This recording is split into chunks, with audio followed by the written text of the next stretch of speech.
श्री डोंगरे जी महाराज रामचरितमानस में कहते हैं कि शंकर भगवान माता पार्वती को एक कथा सुनाते हैं। कथा सुनाते हुए कहते हैं कि विश्वामित्र ऋषि अग्नि के समान तेजस्वी थे, महान तपस्वी थे। परमात्मा स्वयं अपनी माया से श्री राम में प्रकट हुए। ऐसा जानकर अयोध्या जी में उनके दर्शन के लिए आए। विश्वामित्र जी की गणना ब्राह्मणों में होती थी। राजऋषि से ये ब्रह्म ऋषि ही थे गए थे।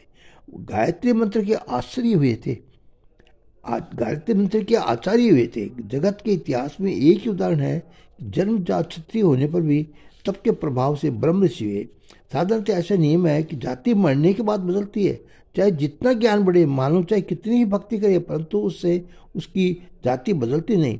जाति जन्म से मिलती है और मरने के उपरांत ही बदलती है। सृष्टि का ऐसा ही नियम है। करेले के 2-4 महीने तक खांड की चाशनी में डुबो कर रखोगे तो करेले में मिठास तो आएगी, परंतु करेले की कटवाहट जाएगी नहीं। जाति धर्म जन्म से ही लागू हो जाता है और मरने के बाद ही छूटता है, नष्ट होता है। उपवास में केवल एक विश्वामित्र का ही उदाहरण मिलता है।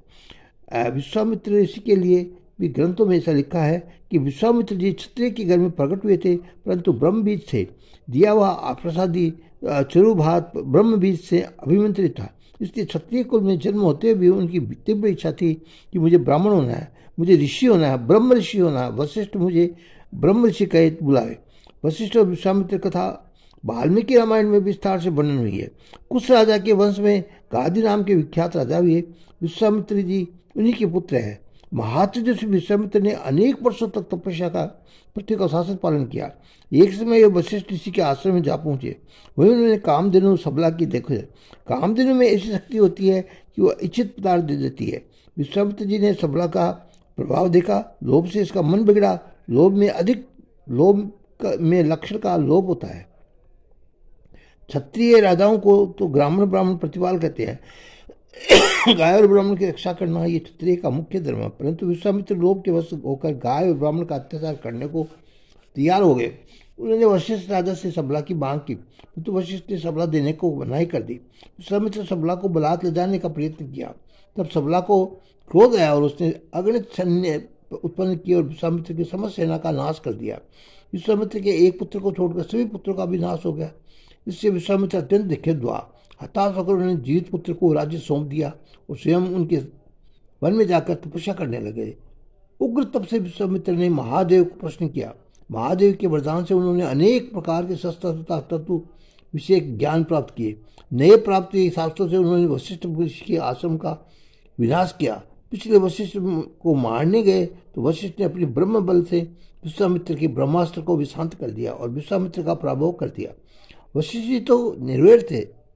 न तो उन्होंने विश्वामित्र को हानि की, न उन्होंने कोई अनिष्ट की सोचा। इन दोनों की हार से विश्वामित्र समझा कि क्षत्रिय बल व्यर्थ है, ब्रह्म बल सच्चा है। ऐसा विश्वास होने पर विश्वामित्र जी ने वशिष्ठ ऋषि के समान ब्रह्म बल प्राप्त करने का निश्चय किया और उसके लिए अत्यंत उग्र तपस्या की। उनके अलौकिक तप से घबराकर इंद्रादिक देवताओं ने अनेक विघ्न खड़े करके तप को बारंबार भंग कराया। पहले विश्वामित्र काम के वशीभूत होकर बहुत तप करने पर भी बुद्धि में से सूक्ष्म काम जल्दी जाता नहीं है। काम को मारना बहुत कठिन है, परंतु विश्वामित्र जी ने दूसरी बार अति उग्र तपस्या की और अंत में काम को वश में किया। तब बलवान क्रोध उनको त्रास देने लगा। काम पर विजय मिल सकती है, परंतु क्रोध पर जीत मिलनी बहुत मुश्किल कठिन है। काम को वशीभूत करने में अनेक ऋषि मुनि क्रोध करके अपने तप को भंग किए हुए हैं। क्रोध है तो काम ही संताप है, परंतु काम से अधिक प्रबल है। तप का बारंबार भंग होने पर भी विश्वामित्र अपने निर्णय में अडिग रहे। उत्तरोत्तर तप की उग्रता बढ़ाते गए। तप के बल से वे राजऋषि कहलाए। इसके बाद ऋषियों में उनकी गणना हुई। तब बढ़ने पर महर्षि की पदवी भी इनको प्राप्त हुई। उस पर विश्वामित्र को संतोष नहीं हुआ। सत्कर्म में तप से भक्ति में संतोष कर मानना नहीं, इसमें ये भी संतोष मानता हुआ फिर आगे नहीं बढ़ सकता। विश्वामित्र तो ब्रह्म ऋषि की पदवी प्राप्त करनी थी। जब तप की पराकाष्ठा पहुंची तब ब्रह्म से सब देवताओं ने प्रत्यक्ष होकर उनको ब्रह्मास्त्र दिया। ब्रह्मादिक देवताओं ने कहा, हे विश्वामित्र, तुम्हारे तप से हम सब प्रसन्न हैं। तुमने अति उग्र तप किया है। तप के प्रभाव से तुमको ब्रह्मत्व प्राप्त हुआ है। अब तुम ब्रह्म ऋषि हो गए हो। देवताओं ने उनको ब्रह्मत्व का स्वीकार किया, परंतु जब तक वशिष्ठ ऋषि उनको ब्रह्म ऋषि स्वीकार न करे तब तक विश्वामित्र को संतोष नहीं था। उनको ब्रह्म ऋषि वशिष्ठ ऋषि की सम्मति न मिले तो ब्रह्म ऋषि का पद महत्व विश्वामित्र के मन में कुछ भी न था। इसके बाद एक रात्रि को विश्वामित्र जी वशिष्ठ जी के आश्रम में गए। उस समय वशिष्ठ जी अपनी पत्नी अरुंधति के साथ सत्संग कर रहे थे। विश्वामित्र जी एक कोने में छिपकर खड़े हुए और पति पत्नी के बीच की बातचीत सुनने लगे। अरुंधति ने कहा कि चांदनी कैसी निर्मल है। तो वशिष्ठ जी बोले, हाँ देवी, परंतु विश्वामित्र ऋषि के तपल ब्रह्म तेज जितनी निर्मल नहीं है।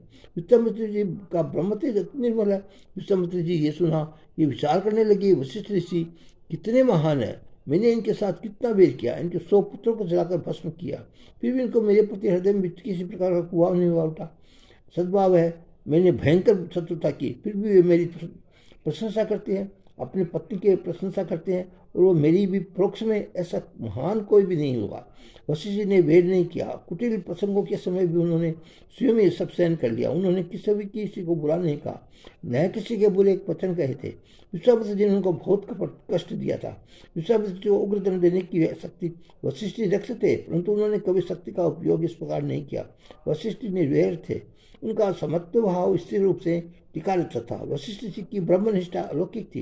ये सच्चे ब्रह्म ऋषि थे। विश्वामित्र हृदय का नम्र हो गया। वे वशिष्ठ जी के पास दौड़ते गए और उनके चरणों में नतमस्तक आया। वशिष्ठ ऋषि ने उनको आलिंगन किया और हंसकर कहा, पधारो ब्रह्म ऋषि। विश्वामित्र को अत्यंत आनंद हुआ। वशिष्ठ ने उनको ब्रह्म ऋषि के रूप में स्वीकार कर लिया। उसके बाद दोनों में बीच प्रगाढ़ बेहतरी हो गई। विश्वामित्र जनकपुरी के पास सिद्ध आश्रम में रहने लगे। वहाँ वे अनेक यज्ञ करते थे, किंतु मालिक स्वभाव आदि राक्षस उनके यज्ञों में विघ्नस्त करते थे। विश्वामित्र जी विचार किया कि भगवान अयोध्या में प्रकट हुए हैं, इस यज्ञ तो एक निमित्त में, इस नियम से भगवान को यहाँ में ले आऊँ और संपूर्ण देव परमात्मा के दर्शन करूँगा। कोई भी सत्कर्म निमित्त हो, उस सत्कर्म में भगवान याद आवे, प्रभु दर्शन हो तो वह सत्कर्म सफल होता है। सत्कर्म करते हुए भगवान को बुला दे तो सत्कर्म का कोई मूल्य नहीं है। जिस कार्य से प्रभु प्रसन्न हो वही सत्कर्म करो।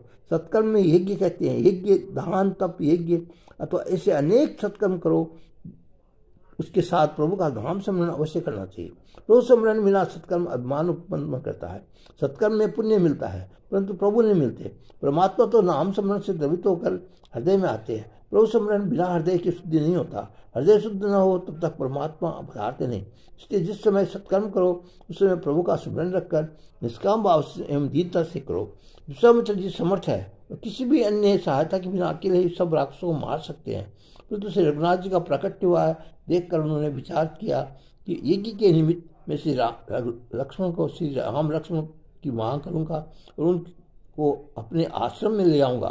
प्रभु की पुनीत पधारणी में अपने आश्रम में कराऊंगा। ऐसा विचार करके विश्वामित्र जी अयोध्या पधारे। डोंगरी जी महाराज आगे कथा कल सुनाएंगे। तब तक के लिए जय सिया राम।